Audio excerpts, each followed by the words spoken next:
people. And basically, what I say in the book Thinking for a Change is that the major difference between successful and unsuccessful people is how they think. That is a truth. The major difference.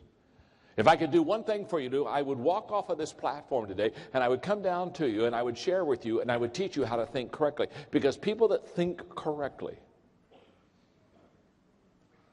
will be much more successful than people that don't. The greatest gap between successful and unsuccessful people is how people think. And one of the things that successful people do very well is they engage in what I call reflective thinking. And reflective thinking turns experience into insight. It's where we get wisdom. And reflective thinking has the ability, we stop and we pause and we think through it until we get insight out of the experience that we've possibly had. And people that handle failure correctly, they'll talk very candidly about their failures. They're going to say, boy, back in 2002, let me tell you, I failed in this area of my business, or maybe my business went bankrupt. They'll talk very candidly about their failure, but they'll talk just as candidly about what they learned from that failure. Because people that consistently fail do not consistently fail in different areas. They consistently fail because they keep repeating the same failure over and over and over again. And successful people, they have an uncommon attitude about failure and difficulties and disappointments, and they have the ability to get back up and to understand that failure is not final and failure is not fatal. They have the ability not to take themselves so serious. Here's what I've discovered. The more insecure a person is, the more they fear failure. Fear of failure is a sign of a highly insecure person. Insecure people don't attempt things because they're so afraid that they might fail, and so they kind of back off and they say, well, I'm not going to try that. And basically what they do is they say, I would rather not try something and then, quote, not fail than to try something and fail. What I've discovered about successful people is successful people fail a lot more than unsuccessful people. Because they try things a lot more. They attempt more. They risk more. They're not afraid to engage in life. They're not afraid to step out. I saw an expression one time on a wall. It says, don't walk, you might fall. Don't look, you might see. And I went over and wrote on the bottom, don't live, you might die.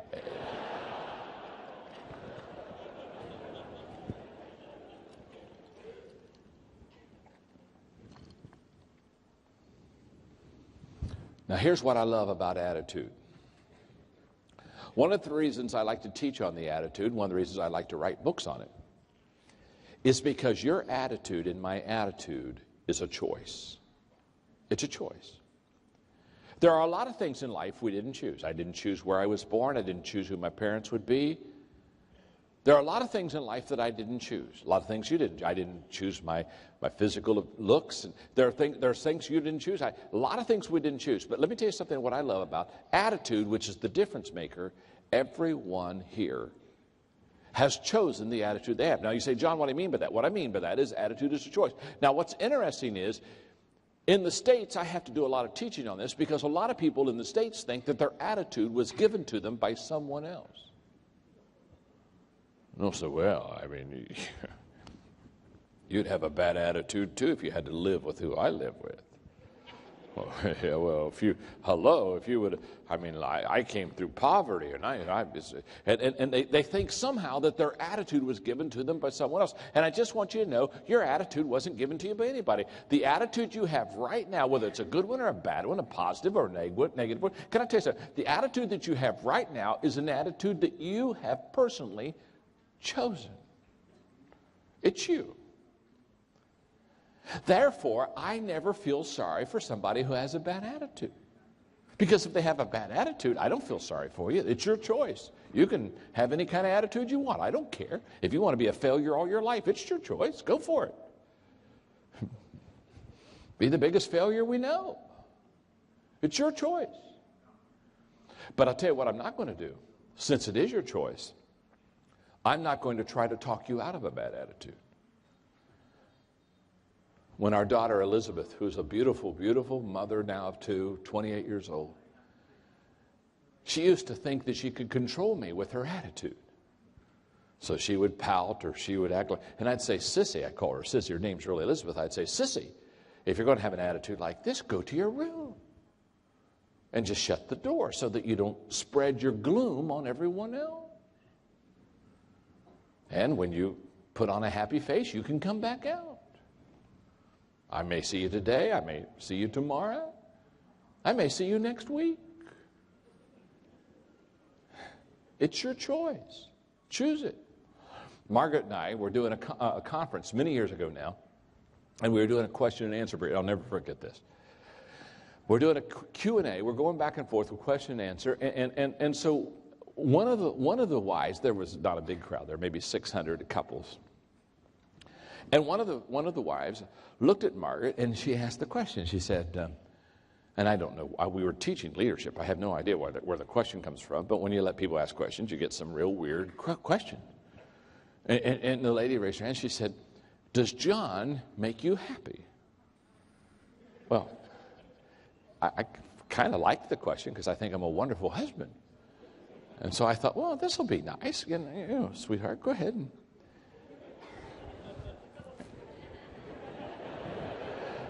answer that question. And I'll never forget, Margaret looked right at her and she said, no. She said, he doesn't make me happy.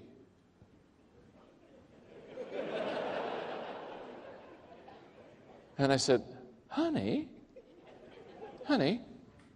explain what you mean by that. Have you ever asked somebody to explain what they meant? And so they explained what they meant, and when they finished explaining what they meant, you wish you wouldn't have asked them to. Because, I mean, it's like she was waiting for this question all of her life.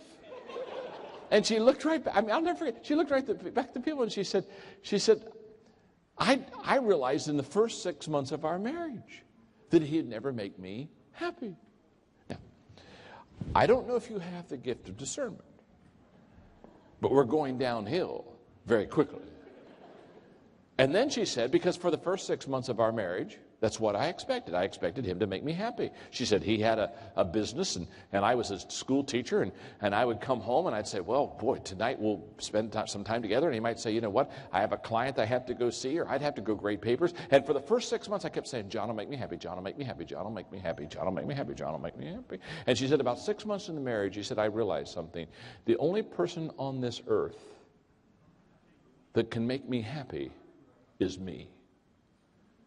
And the moment I took responsibility for my own happiness, she said from that time on, and then she pointed to me, he has added immeasurably to my happiness. That was close. Now what's she saying? She is saying, I'm responsible for my own attitude. I know people that they think, well, if I could just leave this job and go to another job, I could get happy. If I could just move, I'd get happy. If I could just marry her or him, I could get happy. And I'm here to tell you that if you're not happy today where you are, you're not going to be happy where you're going. Attitude and happiness, that's an inside job. In fact, I love this expression, no matter where you are, there you are. And people that are successful have an incredible attitude about adversity and difficulties and about the darkness of the hour. And they come back. They come back. They have a tenaciousness. They have a persistence in their attitude. Now, I get about this time of the day, and all of a sudden I think all of the things I still want to teach you that I know that probably time's not going to let me teach. And while I was signing books over there today, all of a sudden it hit me. There's something I want to make sure that I teach you about leadership that I just don't want to miss. And so while I was signing books, I asked them to put this together over here, and they did. And I have no clue if I can really make this work or not. They told me all I had to do was write on it, so I'm going to assume that if this is an overhead and all I have to do is write on it, I want to teach you,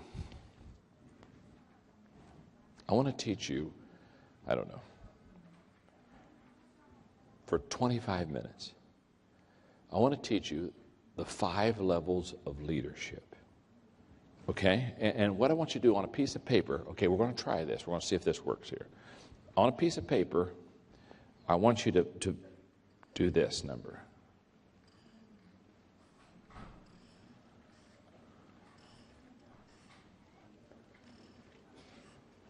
Just like that.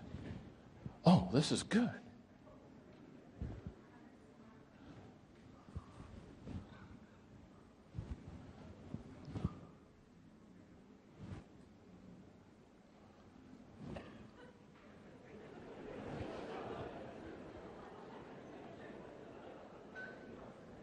That is the weirdest step I've ever seen in all my life.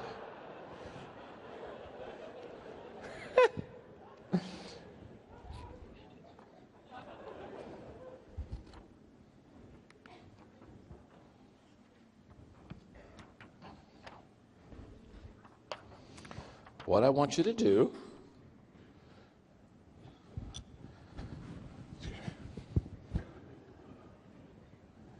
on a piece of paper, do this. Oh, now we are. They didn't tell me I had to do it sideways. Remember, I teach leadership. And I don't have a clue. Oh, but I'm happy. All right. 1, 2, 3, 4. That's the way I want it to look on your paper. Okay? Have you got that? Now, what I'm going to teach here is I'm going to teach you that in leadership and in influencing people, there are 5 levels that we go through. Now, I don't care whether you're in a corporation. I don't care if you're in government. It does not matter to me. It does not matter what your job is or what you're doing. What I have discovered in teaching people how to lead is that there are 5 levels of leadership. And I'm going to start on the bottom step, and I'm going to work my way up to the top step, okay? So on the first level of leadership, what I want you to do is, this is what I call the position level. The position level, okay? At level number 1, the key word is rights, R-I-G-H-T-S. At level number 1, people follow you because they have to. They don't have any choice. They have to follow you. Now, let's stop there just for a second, okay? When I teach leadership, no matter where I am, I have found that this is an amazing discovery to most people. Most people think that the position of leadership is the highest level of leadership. In other words, they think, well, when I get to be over people, or when I get this job, and I'm, in fact, I can always tell when a person doesn't understand leadership very well, because they'll come up to me and they'll say, hey, John, last week I became a leader. Now, when they tell me last week they became a leader, what they're really saying is last week I got a leadership job. You with me? And I always look at them and I say, no, you didn't become a leader last week. You just got a leadership job last week. I know a lot of people that have leadership jobs that aren't good leaders. Let me ask you a question. How many of you have ever had to follow somebody that was over you that wasn't a good leader? Raise your hand. Thank you very much. Oh, here we go. Huh? It's not much fun, is it, huh? You see, just because you have the job, or just because you have the title, or just because you have the position, doesn't mean that you're a good leader. And many people, they really are amazed because they think, okay, I've got this leadership job, so now people have to follow me. In fact, can I tell you something? If you have to remind people that you're the leader, you're not. Leadership is influence. Nothing more, nothing less. And the person with the greatest amount of influence at any given time, for any given reason, in any given group, is the leader of the pack. If you and I would just leave this arena right now and we go to some school, if the children were outside playing at recess, anytime you see children out on a playground, without talking to teachers or overseers at all, you and I could lean up against the fence, and in about 10 minutes we could pick out who the leaders were on the playground. Because a few kids are influencing all the rest of the kids. So when a person gets a job or a title or a position as a leader, the big mistake they make is that all of a sudden they're a leader. Let me tell you something. The position doesn't make the leader makes the position. And level number one is where we start. Now, there's nothing wrong with level number one as long as you and I both understand it's the beginning level of leadership. It's not the final, it's not the highest, it's not the best, it's the beginning level. It's where we all start. Nothing wrong with starting at level one unless we stay at level number one. Level number two. The second level of leadership is the permission level. At level number two, the permission level,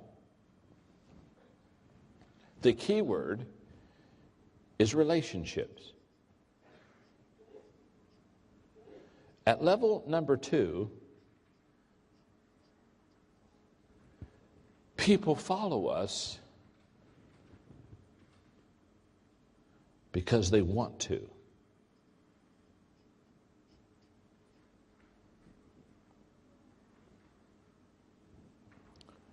Now notice, there's a major difference between level number one and level number two. In fact, to kind of help us distinguish that, let me just kind of do a little bit of this for a moment.